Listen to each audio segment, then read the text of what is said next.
Happiness is an I'm so illusion. happy because I'm on the right track. Yes, I'm I'm so happy. on the right track. Yes, I'm happy. There's no turning back. I have to lie to The myself. purpose of this class is to cooperate, educate, to educate. On time, on task, on target, on to college. Now, I don't know what your views are on, but I have a handmade, crocheted American flag that was made by Great Grandma Edwards.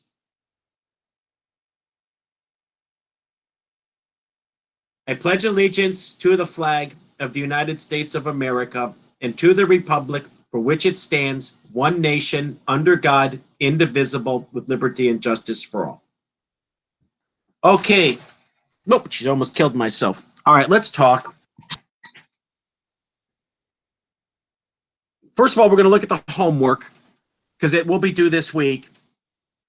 And we didn't read Chapter 2, Frankenstein. Did we start it? Who's my class page number, Captain? We need to start chapter 2 because we never started chapter 2. We didn't do Chapter 2. We ended chapter 1 and that's it. Okay, so we're behind. I'm going to have to put some life into Chapter 2. I got no choice. And then, first I want to do is show you the homework so you don't forget. So I'm going to go to Google Classroom first. So let me go to Present Now.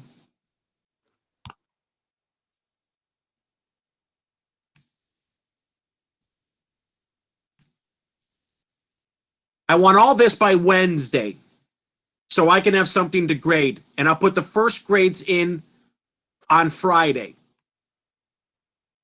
So for Google Classroom,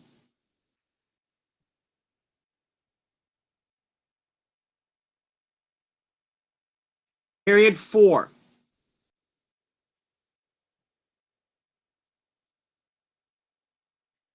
I got so many classrooms. Look how many classrooms Mr. Edwards has. This is insane. This is by definition insanity. I feel bad for you.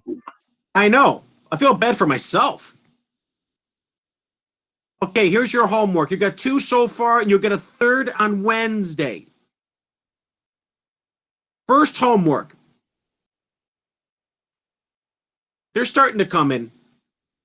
The gifted boy genius Victor Frankenstein adores his adopted sister Elizabeth.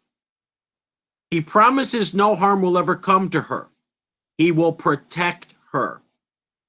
Free write. How do you protect? Who do you protect? Siblings, grandparents, etc. You can write from this point of view. Who protects you if you feel that you're the one being protected? So free write number 1 is just as Victor protects Elizabeth, who do you protect? Now, here's number 2. Oh, this stinks. Free write number 2. What I meant is it's hard to navigate all these different windows. Free write number 2. The 3 philosophers that Victor reads are Paracelsus, Albertus Magnus, and Cornelius Agrippa. These are mystical philosophers who explore the mysteries of life and death. Victor's influences are the author he reads. They shape his young mind.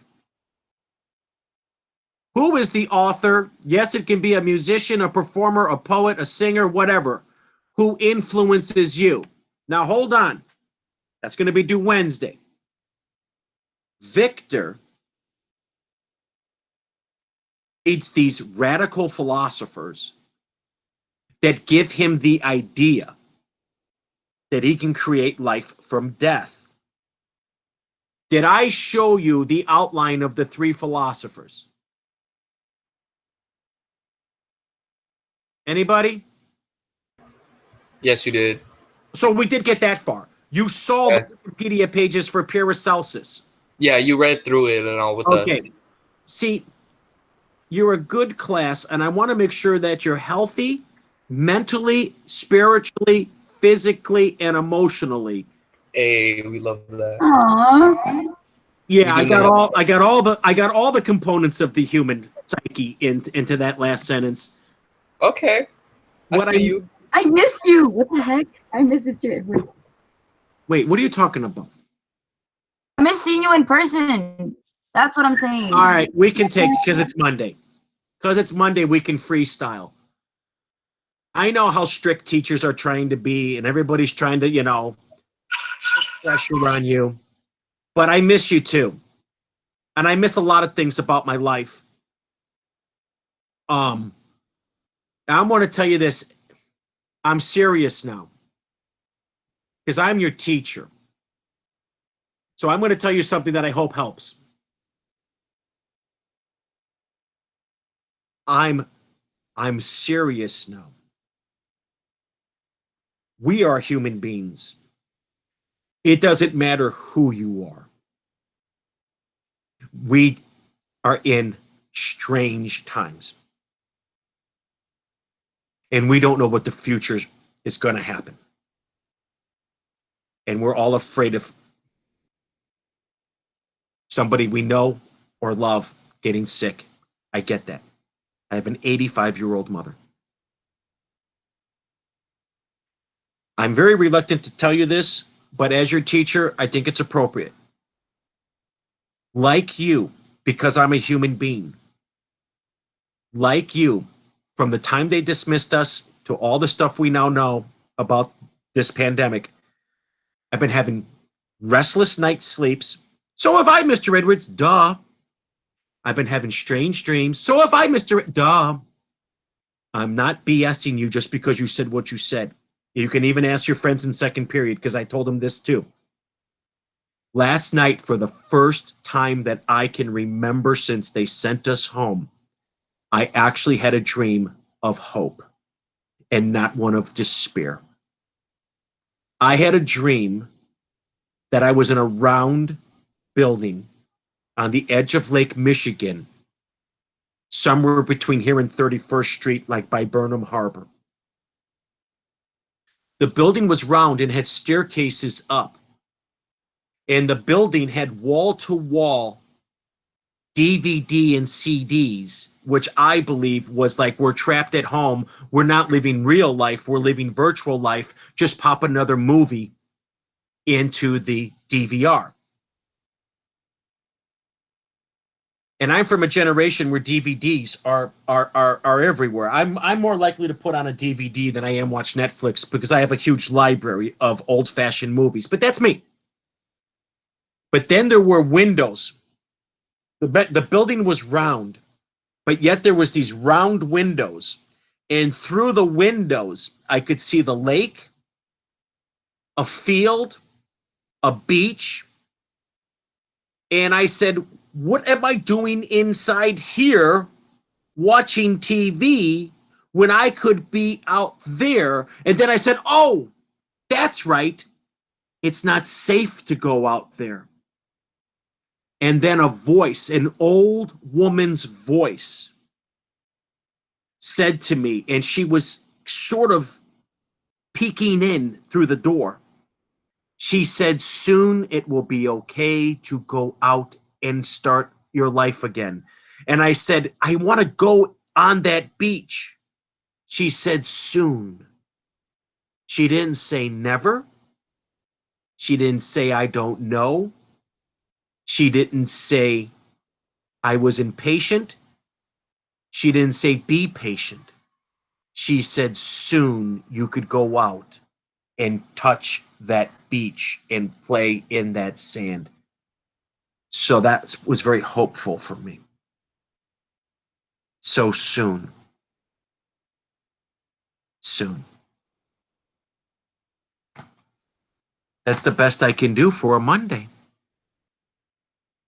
It's the only dream I could remember where I didn't wake up like, this sucks. Does anybody have any comment on that, how they're feeling right now? Because you seem to need TLC. I'm pretty good at providing it. Or am I alone in my dream?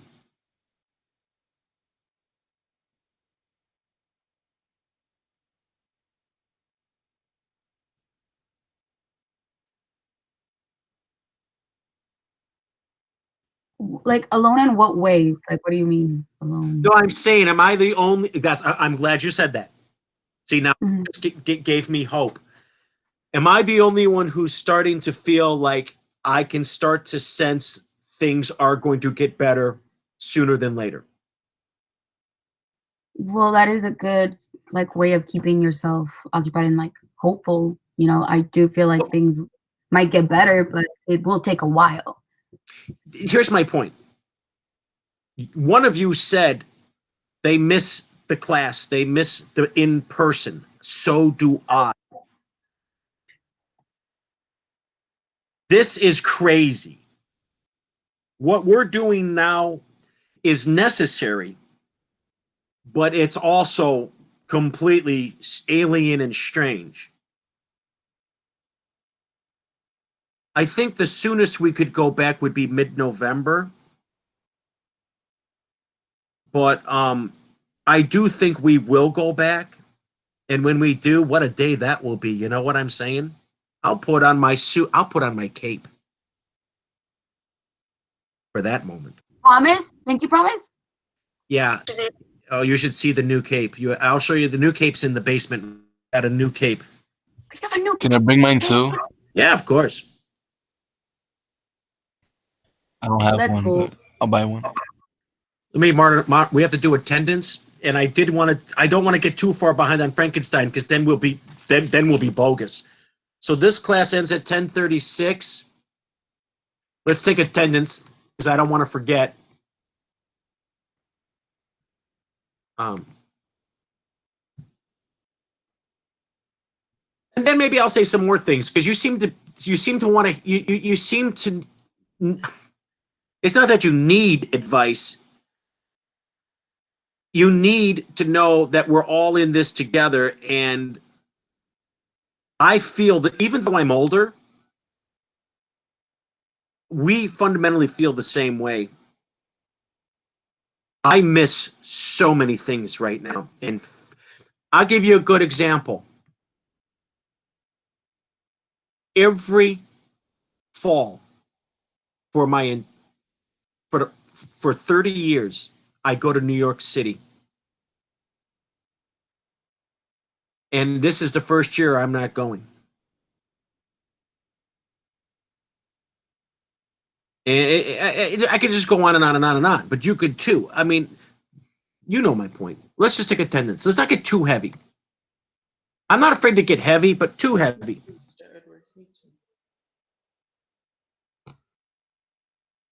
I got you. Don't worry. It's Mr. Edwards. I'm the guy that's got your back.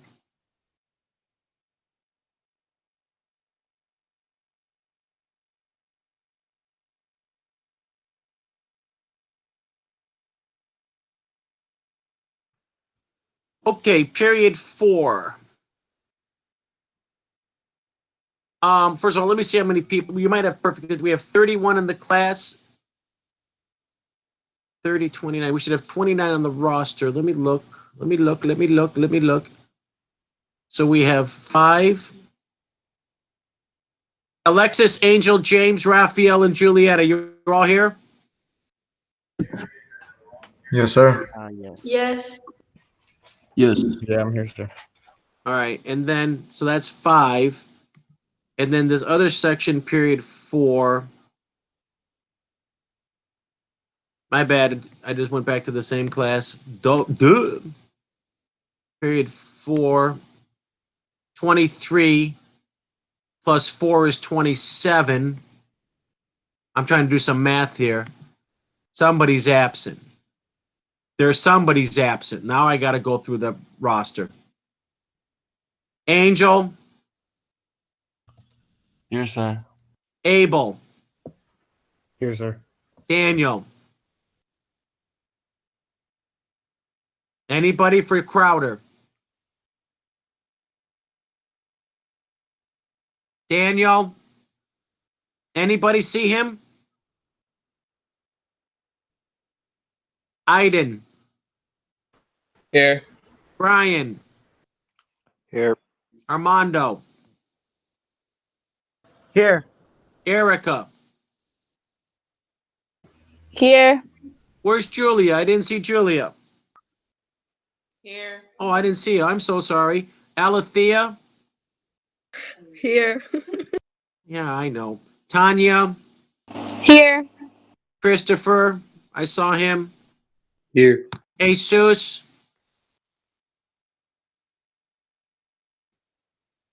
Is he here?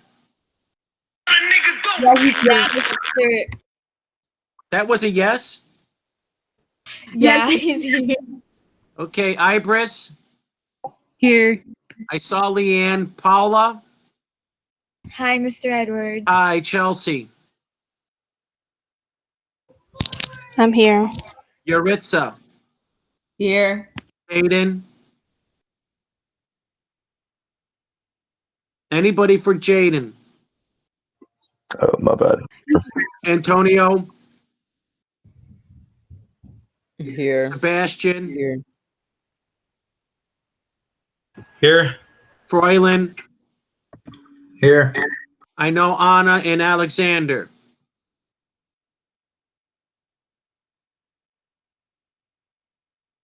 Anybody for Alexander? Come on, let's go. Oh, I'm here. Okay. Now let me go back to this other. That's one absence, and then I did the other one really fast because I thought we had two absences. Is Julieta Vasquez here? Yes. Okay. Okay, let me just we have 15 minutes to outline Frankenstein. So let me just do some quote reading to get you caught up. I'm getting better at skimming the online book. So we go to Planet ebook, go to Frankenstein, Planet ebook, and I'm going to start on page 34 today. And then I got a brief outline that I prepared last night, if you're still confused. So something happens on page 34 that I thought was interesting. Okay. So we know he's a boy genius. And this is what I want to read to you now. He's 13 years old. And I know a lot of you got kid brothers and sisters that are 13. I saw them. So here's what he says. He says, when I was 13 years of age, we all went on a party of pleasure to the baths near Thonon. The inclemency of the weather obliged us to remain a day confined to the inn. In this house, so he's in a hotel. In this house, I chanced to find a volume of the works of Cornelius Agrippa. I opened it with apathy. The theory which he attempts to demonstrate and the wonderful facts which he relates soon changed this feeling into enthusiasm. A new light seemed to dawn upon my mind, and bounding with joy, I communicated my discovery to my father. My father looked carelessly at the title page of my book and said, "Ah, Cornelius Agrippa? My dear Victor, do not waste your time upon this. It is sad trash." Thanks, Dad. They go on an excursion. Inclement weather forces them to go into an inn, which is like a Holiday Inn. He picks up a book off a bookshelf in a hotel. That's the book that gives him the idea to create life from death. Thank you, Holiday Inn. Let's continue reading. So then he says, I wish my dad would have been supportive. Duh. Now here, right here.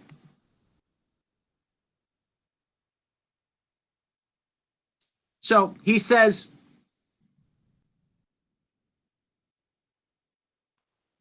my first care was to procure the whole works of this author, Paracelsus.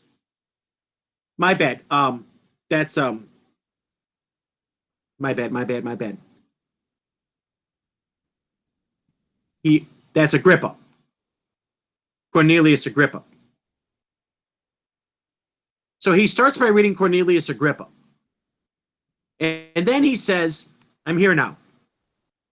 And afterwards, I'm going to read Paracelsus. Then I'm going to read Albertus Magnus. I read and studied the wild fancies of these writers with delight. They appeared to me treasures known to few besides myself. I have described myself as always having been imbued with a fervent longing to penetrate the secrets of nature. In spite of the intense labor and wonderful discoveries of modern philosophers, I always came from my studies discontented and unsatisfied. Sir Isaac Newton is said to have avowed that he felt like a child picking up shells beside the great and unexplored ocean of truth. Those of his successors in each branch of natural philosophy with whom I was acquainted appeared even to my boy's apprehensions as tyros engaged in the same pursuit. What he's saying is he's going to learn more than the average bear. Now he starts to conceive his philosophy.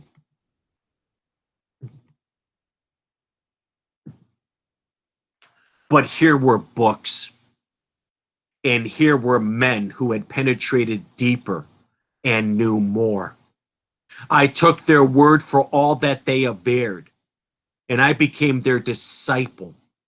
It may appear strange that such should arise in the 18th century, but while I followed the routine of education in the schools of Geneva, I was to a great degree self-taught with regard to my favorite studies.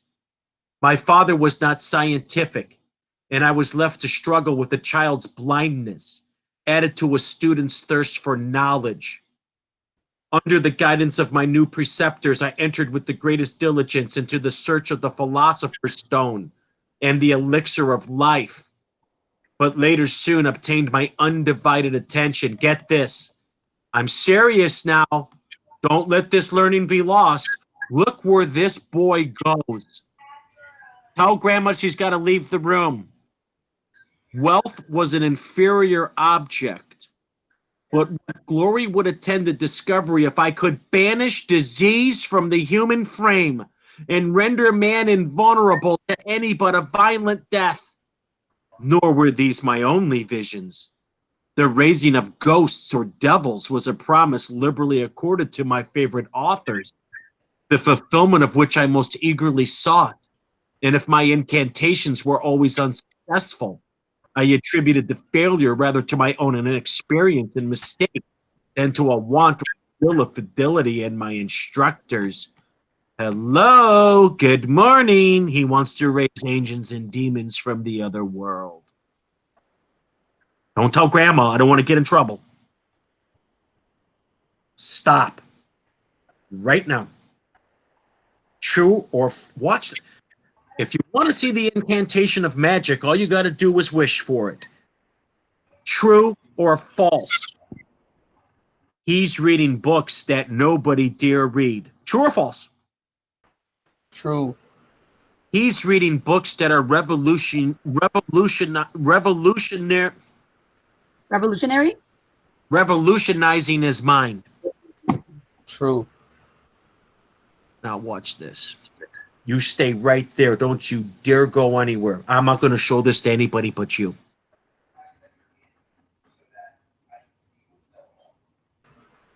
What we gonna see? War. Stay right there. What? We're in the Staying. Oh, word. He got the book. No. I have books in here so powerful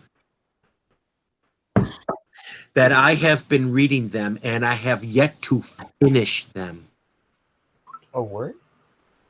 in 30 years. Damn. Wait, what?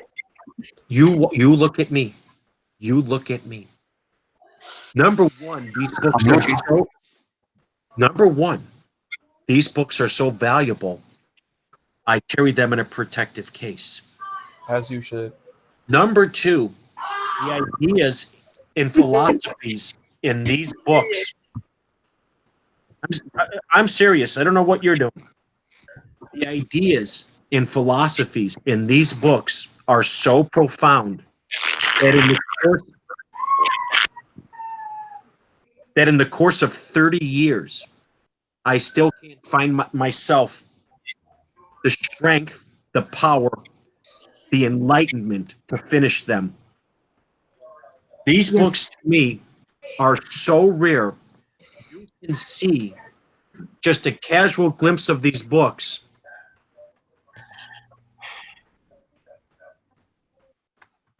How many bookmarks alone I have in this one volume. How I have these books highlighted. Look at symbols. These books are perhaps even more so than Frankenstein, probably the most important books written outside of the Bible in human history. And I cannot tell you who these books are. I won't be able to. Someday, maybe. But these books are a philosophical understanding of life in the universe and our true purpose in living. And let's just say you could never find these books on your own, like I could never find these books on my own. They have to be given to you by a teacher, and mine was given to me by a teacher. You're hyping these books up so much, and you're not even gonna like tell us at least one of the books. I'm going to tell you because it's too early. You should learn other things first. I adopted these books as my personal philosophy at the age of 22. Hold on. Now I'm going to show you something else. You want to see something else cool? Yes. Please. This is so cool. I'm just starting. Anna, is that your first coffee of the day, or is it like the third? Don't call me out. Don't do that. Don't start that. Don't start that now. I mean, Hey. You guys want to see something cool? Yes. Show us. Enlighten us, please. See, Mr. Edwards, this is the Philokalia.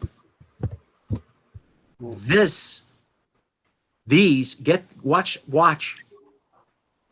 This is the Philokalia. That's Greek. It means the love of spiritual beauty. These are textbooks that they give to monks when they drop out of the world and go live in caves and for their rest of their lives. These are very rare. These were written by saints on the holy mountain of Greece. And these is what monks read when they want to give up their worldly attachments, when they want to become closer to truth, live alone their whole lives and take vows of silence and vows of poverty, and they starve themselves. This is some radical stuff. Am I making my point? Am I making my point? Yes. Very cool. Very nice. Yes.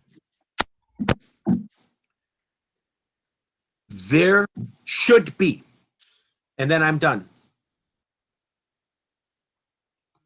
You're old and you all said, oh, you're not even going to give us the title because I'm telling you, these books have to fall out of the sky like they fell for me.